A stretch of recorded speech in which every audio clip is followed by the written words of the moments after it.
ॐ अज्ञानतिमिरान्धस्य ज्ञानाञ्जनशलाकया चक्षुरुन्मिलितं येन तस्मै श्रीगुरुवे नमः।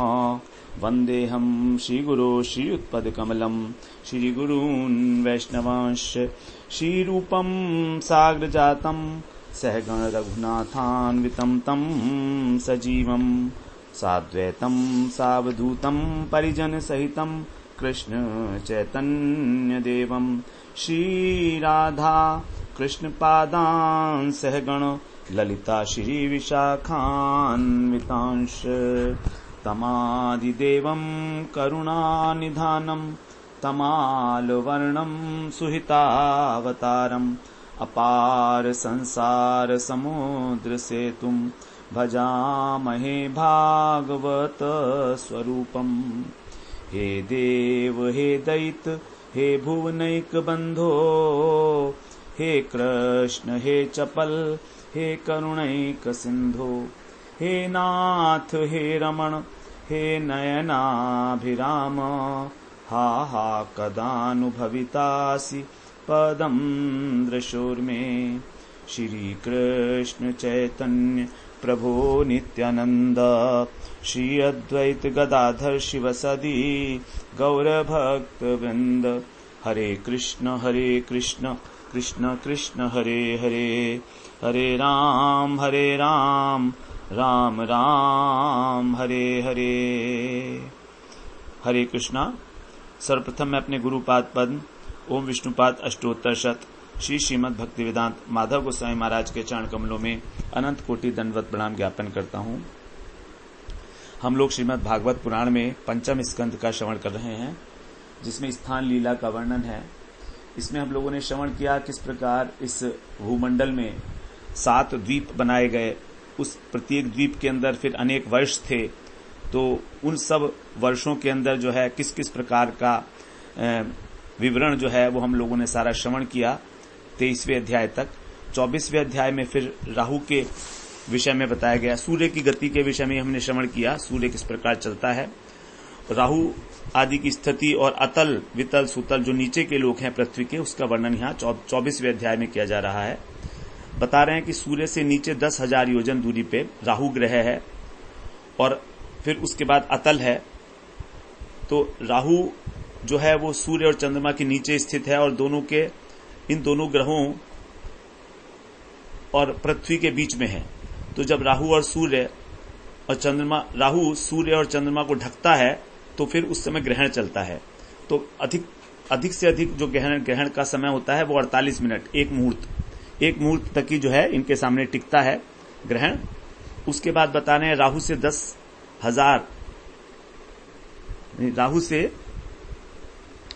10,000 योजन नीचे जो है सिद्ध चारण और विद्याधर इनके स्थान है, और जहां तक वायु की गति है उसके बाद फिर उसके नीचे 100 योजन की दूरी पर पृथ्वी है। पृथ्वी का जो विस्तार हो तो बता ही दिया है, तो पृथ्वी के विस्तार के बराबर ही जो है नीचे के लोग हैं उसका विस्तार जानना चाहिए। ये सारे अतल वितल सुतल तलातल महातल रसातल पताल ये 7 हैं। इनको भूगर्भ बिल भी कहा जाता है, भूगर्भ स्थित बिल। एक के नीचे एक है, 10,000 योजन की दूरी पे स्थित हैं और इनकी लंबाई चौड़ाई भी इतनी है, 10,000 योजन की है। इस प्रकार से यहाँ पर बताया निम्न तलों का। अब हम लोग जो हैं श्रवण करते हैं 11वें श्लोक से। यहाँ पर बड़ा सुंदर सब उद्यान वगैरह हैं और बड़ी सुंदरता है, उसका वर्णन है सारा बीच में। 11वें श्लोक में अब कह रहे हैं यत्र हवाव न भयम अहोरात्र दिभि काल विभागैरुपलक्ष्यते। यहाँ पर अब कह रहे हैं कि यहाँ पर जो है सूर्य का प्रकाश नहीं जाता। इन लोकों में अतल वितल सुतल जितने भी हैं पृथ्वी से नीचे, यहाँ पर सूर्य का प्रकाश नहीं पहुंच पाता है। इसलिए यहाँ पर दिन और रात्रि का भी कोई विचार नहीं है किसी प्रकार का, क्योंकि दिन और रात्रि जो सूर्य के प्रकाश से होती है, तो इसलिए दिन रात्रि का कोई विचार नहीं है यहाँ पर। और इसके फलस्वरूप जो है भय नहीं होता, किसी प्रकार का कोई डर नहीं देखा जाता। महाभय भी नहीं है यहाँ पर, क्योंकि भय होता है रात्रि से अंधकार से। तो इस प्रकार से 12वें श्लोक में बोलते हैं यत्र ही महा अहि प्रवर शिरोमणयः सर्वम तमह प्रबाधन्ते। यहां पर बड़े बड़े सर्प रहते हैं, तो इनके ऊपर जो मणियां होती हैं, इनके मस्तकों के ऊपर, फणों के ऊपर, उसी से अंधकार जो है दूर हो जाता है। 13वें श्लोक में बोल रहे हैं, नवाएतेषु वसताम दिव्यौषधि रस रसायन अन्न पान स्नान आदि भी आधय व्याधय वली पलित जरा आदय च देह वैवर्ण्य दौर्गंध्य स्वेद क्लम ग्लानि इति वह अवस्था च भवंती। अब इन लोगों के जो निवासी हैं, वे यहाँ की जो औषधि वगैरह हैं, जड़ी बूटियों से बने हुए रस हैं, रसायन है, इसका पान करते हैं और उसमें स्नान करते हैं। इसलिए सभी प्रकार की चिंताओं से, व्याधियों से मुक्त हैं ये। इनको कोई मानसिक या शारीरिक रोग नहीं होता, जैसे बुढ़ापा आ जाना, झुर्री पड़ जाना और शरीर जो है कांतिहीन हो जाना, बाल पक जाना, शरीर से दुर्गंध आना, पसीना निकलना, थकावट, शिथिलता, आयु के साथ शरीर जो है वो कमजोर पड़ता जाता है, थकान। तो इस प्रकार से, और ये सदा ही सुंदर, स्वस्थ, जवान और शक्ति संपन्न बने रहते हैं। ये जो नीचे के लोग हैं पृथ्वी से, देखिए अधोलोकों की क्या स्थिति है। अब 15वें श्लोक में, 14वें श्लोक में बोलते हैं, नहि तेषाम कल्याणानाम प्रभवति कुतश्चन मृत्युर्विना भगवत तेजस चक्रापदेशात। और ये जो है अत्यंत कुशलता पूर्वक, कल्याणानाम, तो ये आराम से रहते हैं। इनका मतलब इनको कोई भय नहीं होता। केवल काल रूप भगवान जो है, उनके सुदर्शन चक्र के अतिरिक्त किसी साधन से इनकी मृत्यु नहीं होती है, इसलिए भयभीति नहीं होते हैं। तो पुण्य पुरुष कहा गया इनको। नहीं तेषाम कल्याणानाम, कल्याणानाम माने पुण्य पुरुष। तो यही यहां पर जो है बताते हैं कि यहां पर किसी प्रकार का शारीरिक क्लेश या मानसिक व्याधियां नहीं है, लेकिन फिर भी मृत्यु को नहीं रोक पाते हैं।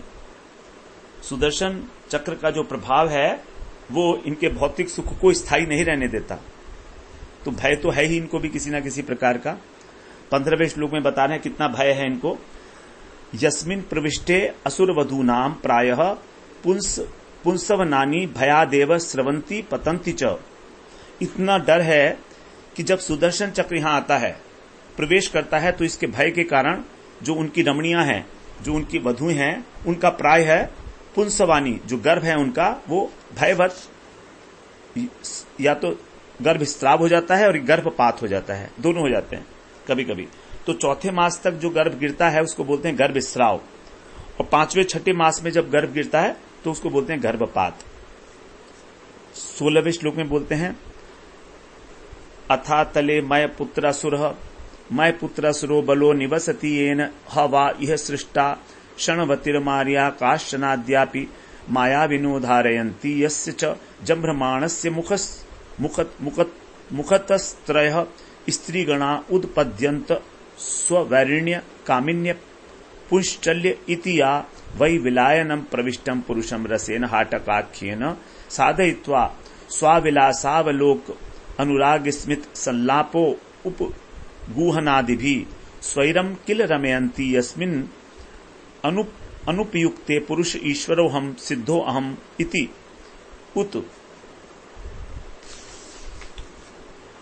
उत महागज बल मात्मन अभिमन्यमानः कथते मदांध इव।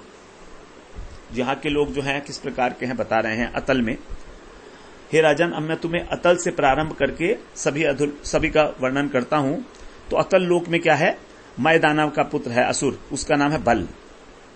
एक मय दानव है जो अनेक प्रकार की रचना कर सकते हैं, किसी भी प्रकार की पुरी की मायावी रचना कर सकते हैं। तो ये मय दानव के पुत्र हैं, इनका नाम है असुर, उसका नाम है बल। इसने 96 प्रकार की माया रच रखी है। 96 प्रकार की माया जानता है ये। और इनमें से जो आज भी तथाकथित योगी लोग हैं, स्वामी हैं, लोगों को ठगने के लिए इसकी माया का प्रयोग करते हैं। तो टोटल माया जो है 96 प्रकार की होती है। 96 मतलब 96। अब बल असुर ने जब जम्भाई ली एक बार, तो उस समय उसके मुख से 3 जो हैं स्त्रियां उत्पन्न हुई, 3 प्रकार की। स्वैवर्णी वो स्त्री हैं जो अपने वर्ण के पुरुषों के साथ रमण करती हैं, कामिनी जो दूसरे वर्णों के साथ समागम करती हैं, और पुंशली जो अत्यंत चंचल स्वभाव वाली हैं। 3 प्रकार की स्त्रियां उत्पन्न हुई। पुंशली जो है अपना पति बदलती रहती हैं, चंचल स्वभाव होता है इनका।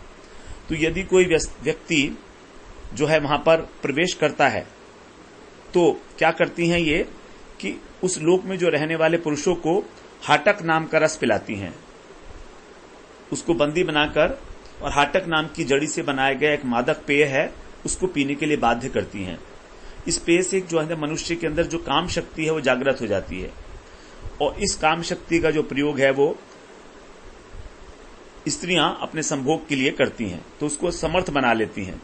फिर उसके साथ अपनी हाव भावमयी चितवन, प्रेममयी मुस्कान, आलिंगन इत्यादि के द्वारा उसके साथ रमण करती हैं, और उस हाटक रस को पीकर मनुष्य जो है मदांध हो जाता है, और वो ऐसा सोचता है कि मेरे अंदर 10,000 हाथियों के समान बलवान हो गया हूं मैं। ऐसा सोचकर वो सोचता है मैं ईश्वर हूं, मैं सिद्ध हूं। इस प्रकार बड़ी बड़ी बातें करता रहता है मदहोशी के अंदर। तो मोहग्रस्त होकर जो है वो अपनी सिर पर खड़ी मृत्यु को नहीं देख पाता और अपने को बड़ा सक्षम मानने लगता है, जबकि है नहीं वो, उसने केवल मदिरा पी हुई है। इसलिए 17वें श्लोक में कहते हैं ततो अधस्तात वितले हरो भगवान हाटकेश्वर स्वपार्षद भूत गणाव्रत प्रजापति सर्गोप व्रणाय भवो भवान्या स मिथुनी भूत आस्ते यतः प्रवर्ता सरित प्रवरा हाटकी नाम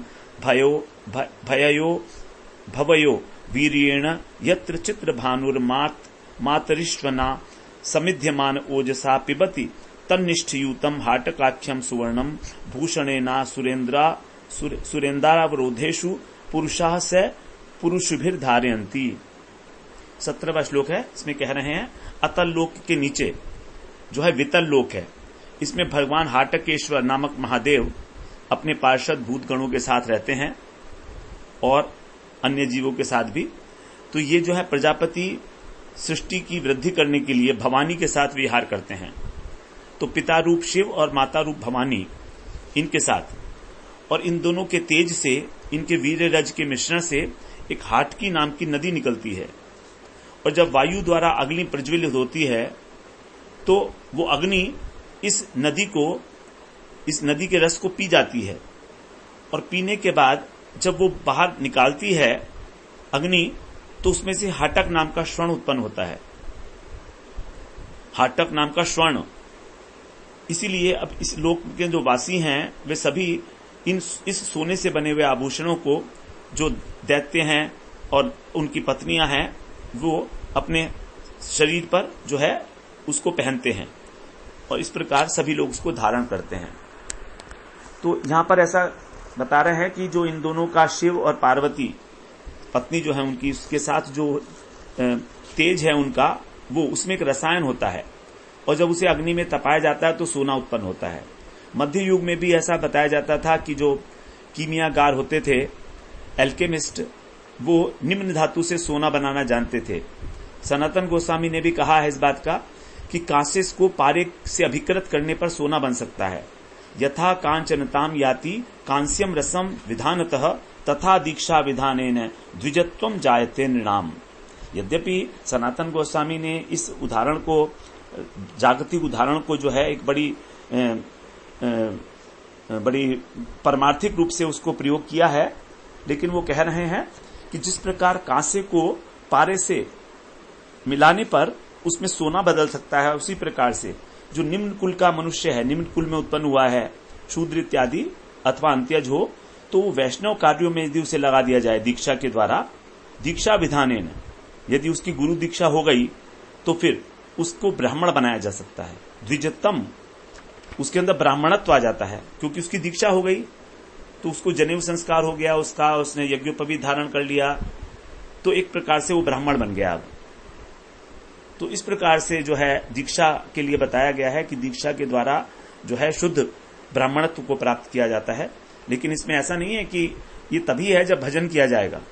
दीक्षा हो गई और भजन नहीं करते हैं तो फिर वो उसको नहीं माना जाएगा किसी प्रकार से।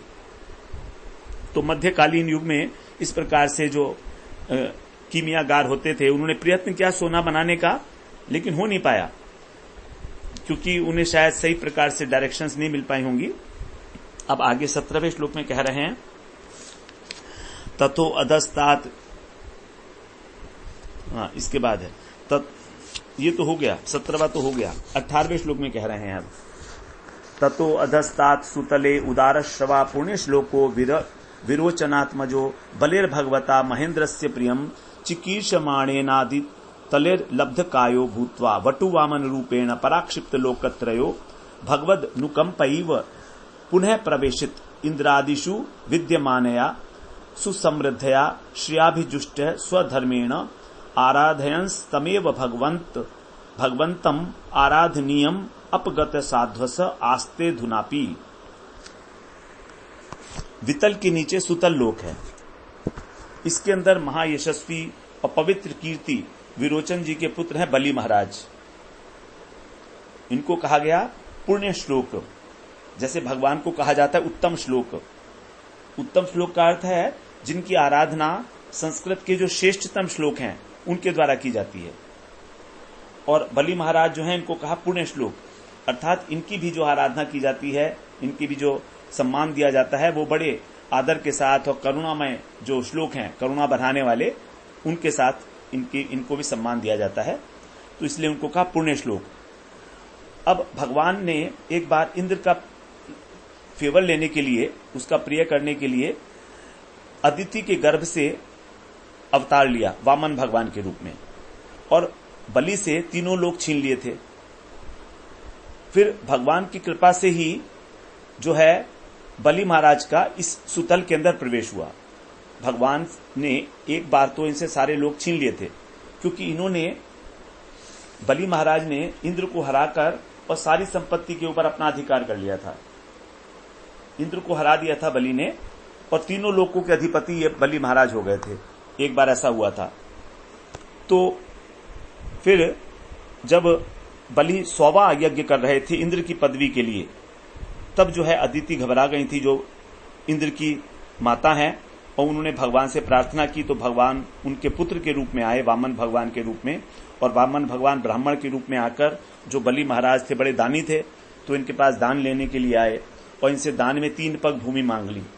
3 पग भूमि मांगने के उसमें ही सब कुछ जो है बलि से लूट लिया। अब 2 पग में सारी नाप ली त्रिविक्रम रूप से। तो तीसरे पल को कहाँ रखें, तो बलि महाराज ने अपना सर्वस्व अर्पण किया था। तब भगवान ने कृपा से इनको सुतल लोक का राज्य दे दिया था। तो यहां पर इनको उत्कृष्ट संपत्ति मिली हुई वैसी इंद्र के पास भी नहीं है। और ये आज भी भगवान की जो है आराधना करते हुए यहां निर्भयता पूर्वक विराजमान है बलि महाराज। तो छल से बलि को इन्होंने 3 पग भूमि मांगने के लिए मांगकर और उससे सर्वस्व दान ले लिया था उसका। फिर बाद में लौटा भी दिया और इंद्र से भी अधिक ऐश्वर्यवान बना दिया। इसलिए आज भी सुतल के अंदर भगवान की आराधना करते हुए बलि महाराज विराजमान है। इस प्रकार से यहां बताया। तो बलि महाराज ने अपना सब कुछ दे दिया था, लेकिन वो दरिद्र नहीं हुए, बल्कि भगवान को सर्वस्व समर्पण करके वो एक भक्त बन गए, और भगवान के आशीर्वाद से उन्हें दोबारा सब कुछ मिल भी गया। कितने आश्चर्य की बात है। सब कुछ दे दिया था, ये तो बिल्कुल कंगाल हो गए थे बलि महाराज, लेकिन भगवान समझ गए कि देखो इन्होंने अपना सर्वस्व समर्पण किया है, तो इनको जो है उपहार के रूप में सुतल लोक दे दिया कि तुम जाओ वहां पर राज्य करो, और अगले मनवंतर में तुम इंद्र बनोगे, ऐसा भी कहा। तो अभी जो बलि महाराज हैं वो अगले मनवंतर में यही इंद्र बनने वाले हैं। भगवान ने ऐसा कहा था इनसे, जबकि इनके जो है तो अब 19वें श्लोक में कह रहे हैं नुएवैतत् साक्षात्कारो भूमिदानस्य यत्तत् भगवती अशेष जीव निकायानाम जीवाभूतात्म भूते परमात्मनि वासुदेव तीर्थ तमे पात्र उपपन्ने परया श्रद्धया परमादार समाहित मनसा संप्रतिपादितस्य साक्षात् अपवर्ग द्वारस्य यद बिल निलय ऐश्वर्यम। राजा बलि जो हैं, इन्होंने भगवान को अपना सर्वस्व दान दिया, यही कह रहे हैं जो हम श्रवण कराए हैं। तो इसका अर्थ ये नहीं है कि दान के कारण उनको एक भौतिक ऐश्वर्य मिला। यहां पर यह कहा जा रहा है कि बलि महाराज को सुतल का ऐश्वर्य प्राप्त हुआ, तो ये ऐश्वर्य जो प्राप्त हुआ इसका कारण ये नहीं है कि उन्होंने दान दिया। इतना बड़ा ऐश्वर्य ईश्वर इंद्र से भी अधिक, भगवान के दिव्य गुणों पर रीझकर इन्होंने अपना सर्वस्व उनको चरणों में अर्पित किया था। इन्हें ये लक्ष्य नहीं था कि मुझको भौतिक लाभ प्राप्त हो भगवान के चरण कमलों में अर्पित करने का। ये तो शुद्ध भक्त बनना चाहते थे। तो शुद्ध भक्ति के लिए मुक्ति के द्वार जो हैं अपने आप खुल जाते हैं। तो इसी प्रकार से कह रहे हैं कि हमें ये नहीं सोचना है कि दान के कारण बलि महाराज को ऐश्वर्य मिला, बल्कि जब कोई प्रेमवश भक्त बन जाता है भगवान का, तो भगवान की इच्छा से उसको अच्छा एक भौतिक पदवी भी मिल जाती है। इसीलिए कि कभी भी गलती से ये ना समझें कि भक्ति के परिणाम के रूप में भक्त को सांसारिक ऐश्वर्य प्राप्त हो रहा है। भक्ति का जो वास्तविक फल है वो है भगवान के चरणों में शुद्ध प्रेम जागृत करना, जिससे जो कि हमेशा बना रहे। तो इस बात को यहां पर कहा गया है, क्योंकि ऐश्वर्य तो अनित्य है। इस प्रकार से अब आगे 20वें श्लोक में बड़ा सिद्धांतिक श्लोक है। यस्य हवाय क्षुत पतन प्रस्खलनादिषु विवशः सक्री नामाभिकृणन पुरुष कर्म बंधनम अंजसा विधुनोति यस्य हैव प्रतिबाधनम मोक्षवोन्य अथैव उपलभन्ते। यहां कह रहे हैं कि भगवान का नाम यदि छींकते हुए, गिरते हुए, फिसलते हुए, विवश होकर एक बार भी मुंह से निकल जाए तो सहसा मनुष्य के सारे कर्म बंधन नष्ट हो जाते हैं अपने आप, बिना किसी प्रयत्न के। और मुमुक्षु लोग इस कर्म बंधन को अनेक अनेक उपायों का आश्रय लेकर भी बड़े कष्ट लेने पर इसको काट पाते हैं, इस कर्म बंधन को, जो कि भगवान का नाम लेने से भक्तों को अपने आप नष्ट हो जाते हैं। कोई प्रयास नहीं करना पड़ता विशेष रूप से उन्हें। तो भगवान के नाम लेने का जो मुख्य फल है वो भक्ति है। ये मुक्ति और भुक्ति, ये तो भक्ति के आनुषंगिक फल कहे जाते हैं। भक्त को इसीलिए मुक्ति के लिए किसी प्रकार से अलग से कुछ काम नहीं करना होता। मुक्ति स्वयं मुकुलितांजलि सेवते अस्मान, अर्थात भक्त के सामने मुक्ति जो है स्वयं हाथ जोड़े हुए खड़ी रहती है कि आपकी क्या सेवा करूं, हमेशा सेवा के लिए उद्यत रहती है। तो भगवान के भक्त तो मुक्ति को जो है कह देते हैं हमें चाहिए ही नहीं, तुम चले जाओ, हमको नहीं चाहिए मुक्ति। तो इस प्रकार से जो पाप कर्मों के फलों से मुक्ति है, ये तो भगवान के नाम के जप का आनुषंगिक फल है। और यदि कोई शुद्ध भाव से जप करता है तो उसको भगवान की सेवा मिलती है, भगवान का प्रेम मिलता है। इस प्रकार से यहां बताया है। अब 21वें श्लोक में कह रहे हैं, तद्भक्तानाम आत्मवताम सर्वेषाम आत्मन्यात्मद आत्मतया एव। 22वें श्लोक में नहीं, 21वें श्लोक में यहां पर कह रहे हैं कि संयमी भक्त और ज्ञानियों को स्वस्वरूप प्रदान करने वाले भगवान को आत्मभाव से किए हुए भूमि दान का ये फल नहीं हो सकता। भूमि दान का जो उन्होंने भूमि दान की, उसका ये फल नहीं हो सकता कि उनको ऐश्वर्य मिल जाए बलि महाराज को। जैसे बताया कि भगवान को उन्होंने भगवान के गुणों पर रीझकर प्रेम के कारण बलि महाराज ने उनको अपना आत्मसमर्पण किया। उनको ये इच्छा नहीं थी कि मेरे को ऐश्वर्य मिलेगा, ऐश्वर्य मिल जाएगा इसलिए मैं अपना सब कुछ दान कर दूं। तो भगवान जो हैं वो तो सबके प्राणियों के हृदय में परमात्मा के रूप में स्थित हैं। आत्मवताम मतलब जो भगवान के प्रेमी भक्त हैं उनको, तो बिना हिचक के ही भगवान अपने आप को भी दे सकते हैं। आत्मनि आत्मदे, बिना हिचक के ही जो अपने आप को दे देता है, ऐसे भगवान है। तो बलि महाराज के द्वारपाल भगवान इसलिए नहीं बने थे कि सर्वस्व अर्पित कर दिया था उन्होंने, बल्कि क्योंकि वो एक प्रेमी के रूप में उन्होंने एक स्थान प्राप्त कर लिया था, इसलिए। अब 22वें श्लोक में बोलते हैं, न वै भगवान नूनम अमुष्य अनुज ग्राह यत उत पुनः आत्म अनुस्मृति मोषणम मायामय भोगैश्वर्यमेव आतनुत इति। भगवान ने यदि बलि महाराज को उनका सर्वस्व दान करने के बदले और भोग ऐश्वर्य दिया होता, तो भोग ऐश्वर्य ही दिया, तो ये कोई उनके ऊपर अनुग्रह नहीं था भगवान का। भगवान ने उनको जो भोग ऐश्वर्य दिया सर्वस्व समर्पण करने पर, ये भगवान की कोई कृपा नहीं थी, क्योंकि इससे तो भगवान से विमुख हो जाता है। भोग ऐश्वर्य का परिणाम ही यही होता है कि भगवान में मन नहीं लगता है। ऐश्वर्य दो प्रकार के बताए गए हैं, एक तो जो हम अपने कर्मों से प्राप्त करते हैं भौतिक, और दूसरा भगवान के द्वारा दिया गया। तो शरणागत भक्त जो होता है वो भगवान के ऊपर पूर्ण आश्रित होता है, उसे अपने लिए ऐश्वर्य की कामना नहीं होती। लेकिन फिर भी यदि शुद्ध भक्त के बाद बहुत अधिक ऐश्वर्य दिखता है तो वो उसके कर्म के कारण नहीं है, बल्कि उसकी भक्ति के कारण है, भक्ति के कारण है। और फिर वो जो ऐश्वर्य है उस ऐश्वर्य को भी भगवान की सेवा में ही नियोजित करता है। जबकि देवताओं के द्वारा, अपने कर्म के द्वारा जो हम कार्य करते हैं, तो देवता जो हमको ऐश्वर्य देते हैं उससे हम भगवान को भूल सकते हैं, लेकिन जो भगवान ने दिया है हमको, उससे हम भगवान को नहीं भूल सकते।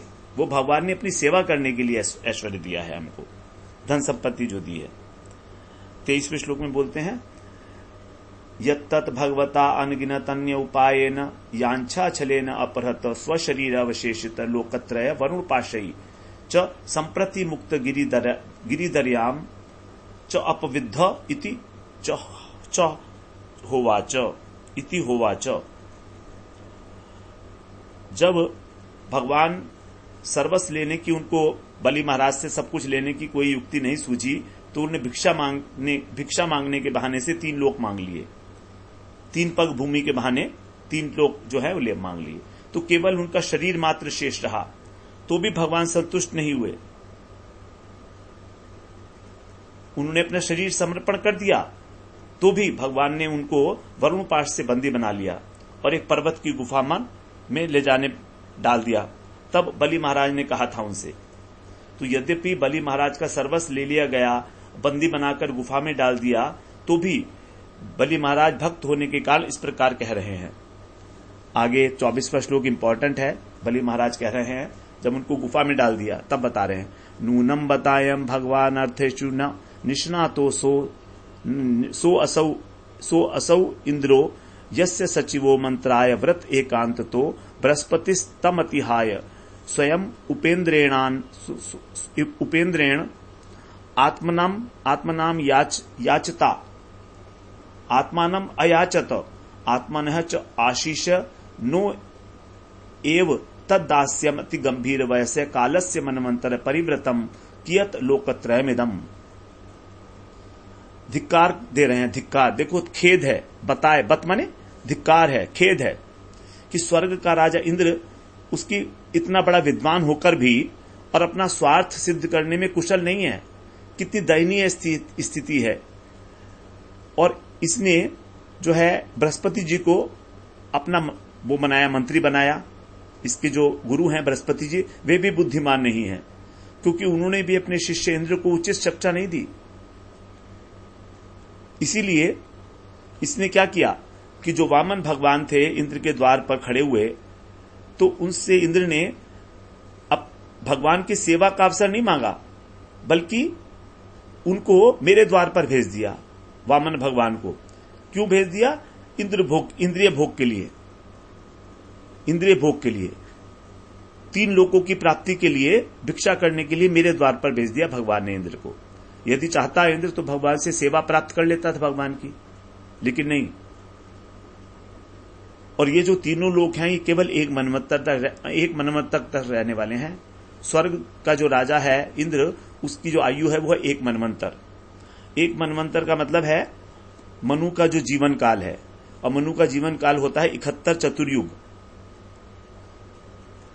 अब 71 को आप गुणा करें 43,20,000 से, क्योंकि एक चतुर्युग में होते हैं 43,20,000 वर्ष, तो इसका लगभग आता है, उम्र आती है 30,96,00,000 वर्ष, 1 मनवंतर। तो इंद्र की इतनी आयु है 30 करोड़ वर्ष, 31 करोड़ वर्ष समझ लीजिए, नहीं, हाँ 31 करोड़ वर्ष लगभग इंद्र की आयु है। तो इस प्रकार से इंद्र जो है वो ये क्या है, 1 मनवंतर, अनंत काल का छोटा सा हिस्सा है, ये क्षुद्र अंश है अनंत काल में। तो भगवान के सेवा के सामने इन तुच्छ भोगों का क्या मूल्य है, और इंद्र ने यही चीज मांग ली अपने लिए भगवान से। भगवान सामने खड़े हैं तो भी कितना मूर्ख है। आगे कहते हैं 25वें श्लोक में, यस्यानुदास्यमेव अस्मत् पितामह किल वव्रेन तु स्वपित्र्यम यत उत अकुतो भयम पदम दीयमानम भगवतः परमिति भगवता उपरते खलु स्वपितरी। बलि महाराज कहते हैं कि मेरे पिताजी जो प्रहलाद महाराज थे, पितामह जो प्रहलाद महाराज थे, उन्होंने अपना वास्तविक हित समझा।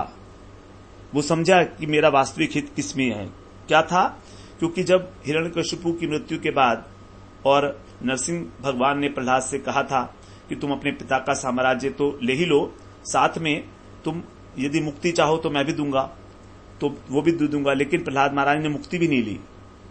भगवान वर देना चाहते थे, लेकिन तो भी उन्होंने अपनी भगवान की सेवा का ही वर मांगा। उन्होंने पिता का निष्कंटक राज्य लेना भी स्वीकार नहीं किया। तो मेरे पिताजी जो थे वो वास्तव में जो है जानते थे कि हित किस चीज में है। तो शुद्ध भक्त को भी इसी प्रकार से भगवान का दास नहीं बल्कि भगवान के दास का दास होने के लिए प्रार्थना करनी चाहिए, क्योंकि वैष्णव साहित्य, वैष्णव उसमें संप्रदाय में भगवान के दास नहीं बनते हैं, भगवान के दास बनना कहा गया है। तो जैसे प्रहलाद महाराज ने सब अस्वीकार कर दिए ऐश्वर्य इत्यादि, उन्होंने दास का दास बनना ही स्वीकार किया, इसलिए वो अपने आत्महित को अच्छी प्रकार से समझते थे। 26वें श्लोक में कह रहे हैं, तस्य महानुभावस्य अनुपथमम अप्रमजित कषाय कह वा अस्मित विध परिहीन भगवत अनुग्रह उपजिगमिषति इति।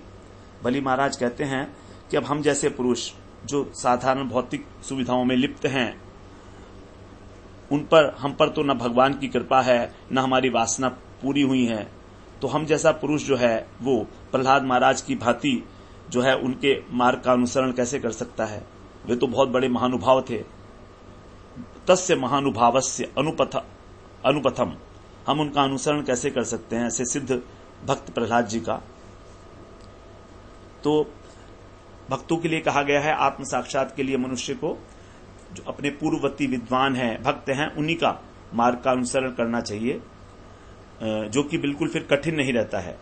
तो बलि महाराज जो अपने पितामह के पद चिन्हों का अनुसरण कर रहे हैं, लेकिन इनके अंदर इतनी नम्रता है, इतनी विनय है कि ऐसा सोचते हैं कि वे ऐसा नहीं कर रहे हैं। ये केवल विनय है उनका, सामान्य व्यक्ति समझ रहे हैं अपने को इस प्रकार से, क्योंकि कोई भी वैष्णव कभी भी ये नहीं सोचता है कि वो वैष्णव है। यदि वो ऐसा सोचता है कि वो वैष्णव है तो वैष्णव ही नहीं है। आगे 27वें श्लोक में कहते हैं, तस्यानुचरितम उपरिष्टात् विस्तरिष्यते यस्य भगवान स्वयं अखिल जगत गुरु नारायण द्वारि गदा पाणि अवतिष्ठते निज जन अनुकंपित हृदय येन अंगुष्ठेन पदा दशकंधर योजन अयुतायुतम दिग्विजय उच्चाटित। सुखदेव जी कहते हैं कि राजन, मैं बलि महाराज के चरित्र का कैसे गुणगान करूं। तीनों लोके के स्वामी भगवान भक्तों पर अत्यंत दयालु हैं और बलि महाराज के द्वार पर गदा धारण करके खड़े रहते हैं। बलि महाराज ने भगवान से वरदान मांगा था कि जब भी मैं घर में प्रवेश करूं और बाहर निकलूं तब मुझे आपके दर्शन हो, तो भगवान को इसलिए उनका द्वारपाल बनना पड़ गया बलि महाराज का। तो और एक बार जब रावण पहुंचा था वहां पर, तो वामन देव ने उसको पैर के अंगूठे से जब मारा तो 10,000 योजन दूर जाकर गिरा, 80,000 मील। इस प्रकार से फिर आगे बता रहे हैं अब 28वें श्लोक में, तत् अधस्ता तलातले मय नाम दानवेन्द्र चित त्रिपुर अधिपति भगवता पुराराणी त्रिलोकी शमचिकुरुणा निर्दग्ध स्वपुरत्रय तत्प्रसादात लब्ध पदः मायाविनाम आचार्य महादेवेन परिरक्षित विगत सुदर्शन भय महीयते। सुतल के नीचे तलातल है, इसके अंदर मय दानव है शासक, और वो जो है अपनी इंद्रजाल की शक्तियों से पूर्ण है। एक बार भगवान शिव ने, जिन्हें त्रिपुरारी कहते हैं, उसके तीनों लोकों को जला दिया, फिर प्रसन्न होकर उसको सब राज्य लौटा दिए। इसलिए शिवजी जो है मय दानव की रक्षा करते हैं, और इसलिए उसको ऐसा लगता है गलती से कि भगवान का सुदर्शन चक्र से भी उसको भय नहीं है, इसलिए वहां के निवासी उसको बड़ा आदर करते हैं। आगे 29वें श्लोक में बोलते हैं, ततः अधस्तात महातले कद्रुएणाम सर्पाणाम न एक शीर्षाम क्रोधवशः नाम गण कुहक तक्षक कालिय सुषेण आदि प्रधाना महाभोगवंत पतित्र राज अधिपते पुरुषवाहात अनवरतम उद्विजमाना स्वकलत्र पत्य सुहृत कुटुंब संगेन क्वचित प्रमत्ता विहरंती। तलातल के नीचे जो है महातल है, वहां पर अनेक कद्रु की संतान है सर्प के रूप में। कुहक तक्षक कालिय सुषेण ये प्रमुख है वहां के सर्प, और ये गरुड़ जी से हमेशा आतंकित रहते हैं और अपनी पत्नियों के साथ, संतान मित्रों के साथ अनेक प्रकार की क्रीड़ाएं करते हैं। आगे अब 31वें श्लोक में बोलते हैं, ततः अधस्तात रसातले दैतया दानवा पणय नाम निवात कवचा कालेया हिरण्यपुरवासिन इति विबुध प्रयत्निका उत्पत्त्या महाओजस्य महासाहसिन भगवत सकल लोक अनुभावस्य हरे एव तेजसा प्रतिहत बल अवलेपाच बिल ईशया इव बसंती ये वै सरमया इंद्रदूत्या वाग्भी मंत्रवर्णा भी इंद्रात विभ्यति। महातल के नीचे रसातल है, यहाँ पर दिति और दनु ये भी दोनों कश्यप की पत्नी थी, तो इनके असुरी पुत्रों का निवास है। और यहाँ के जो लोग हैं उनको बोलते हैं पणी, निवात, कवच, काले और हिरण्यपुरवासी।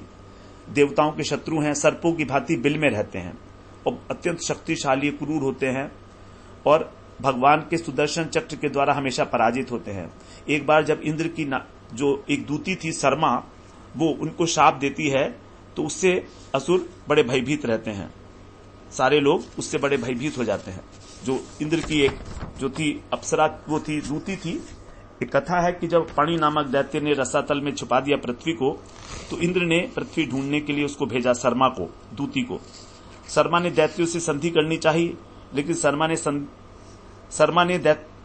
संधि न करके इंद्र की स्तुति करते हुए कहा, हता इंद्रेण पढ़य क्षयध्वम, कि हे पाणीगण, तुम इंद्र के हाथ से मरकर पृथ्वी पर सो जाओ।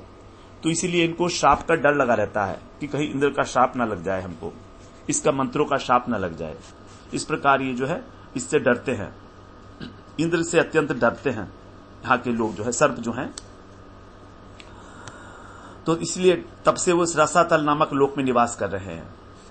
ततः अधस्तात पाताले नागलोकपतया वासुकी प्रमुखा शंख कुलिक महाशंख श्वेत धनंजय धृतराष्ट्र शंखचूड़ कंबल अश्वतर देवदत्त आदय महाभोगिनः महामर्षा निवसन्ति येषाम उवह वै 5-7 सहस्त्र शीर्षाणाम फणासु विरचिता महामणय रोचिष्णवः पाताल विवर तिमिर निकरम स्वरोचिषा विधमंती। रसातल के नीचे एक लोक और है, लास्ट वाला पाताल, जिसको नागलोक भी कहते हैं। यहाँ पर अनेक सर्प और नागलोक के स्वामी रहते हैं। उनके नाम बता रहे हैं, शंख कुलिक महाशंख श्वेत धनंजय धृतराष्ट्र शंखचूड़ कंबल अश्वतर और देवदत्त। इनमें वासुकी जो है प्रमुख है, और ये अत्यंत क्रोधी होते हैं। किसी के 5, किसी के 7, किसी के 10, किसी के 100 और किसी के 1000 फण भी होते हैं। और फणों के अंदर इनके बड़ी बहुमूल्य मणियां होती हैं, और मणियों से जो प्रकाश निकलता है वो इस बिल स्वर्ग के सभी लोगों को प्रकाशित करता है। इस प्रकार हम लोगों ने ये 24वां अध्याय पूरा किया। अतल वितल सुतल, ये जो नीचे अधोलोक हैं 7, इसके विषय में एक एक थोड़ा सा विवरण यहाँ पर दिया गया है। अब हम अगले सत्र में 25वें अध्याय में श्रवण करेंगे संकर्षण देव जी का विवरण, और उनकी स्तुति की जाएगी। वांछा कल्पतरुभ्यश्च कृपा सिंधुभ्यैव च पतितानां पावनेभ्यो वैष्णवेभ्यो नमो नमः।